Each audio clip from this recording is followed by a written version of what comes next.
ये को तकरीबन 8 बजे की बात है, परसों की। तो कल तो उनका फ़ोन नहीं आया, कुछ भी नहीं आया।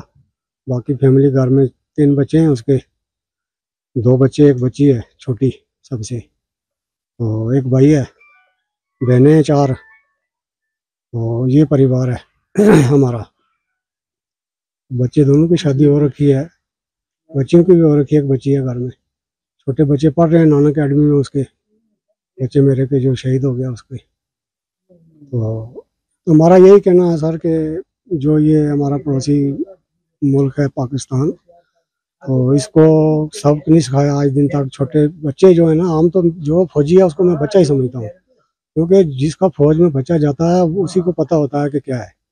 मेरे को बहुत फख्र है सर कि मेरे बच्चे ने शहीद हुआ है इस देश के लिए, अपने मुल्क के लिए, अपनी ज़मीन के लिए, क्योंकि इसी ज़मीन से हम निकले और इसी में जाएंगे। तो एक तो माँ होती है ना जन्म देने वाली, सबसे पहले जन्म ये देती है धरती जिसे हम पैदा हुए हैं, ये माँ है सबकी। तो उसके बाद दूसरी माँ होती है जो जन्म देती है, पहले जन्म इसी ने दिया सबको। तो हमको बहुत फख्र है इस चीज़ का, मेरा बच्चा जो है शहीद हुआ है।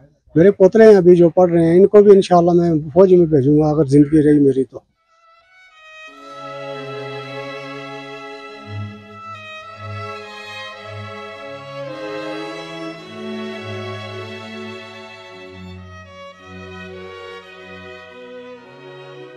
मगर जो भी इंसान हमारा देश का गया वो एक से एक बढ़कर गया। और एक ऑफिस को बनाने में कितना खर्चा होता है और कितना टाइम लगता है। तो आज ये कई हज़ारों घरों में ये रवास और पटास खिलाफ हमारे पड़ोसी मुल्क के पड़ा है। तो मैं ये बार बार कह चुका हूँ कि ये आदत से बात कभी भी नहीं आएगा। तो इसका कोई डिसीजन फैसला ले लो एक ही बार, क्योंकि हमें बॉर्डर के लोगों को ये हमेशा देखना पड़ता है, ये जुल्म और सितम सहना पड़ता है।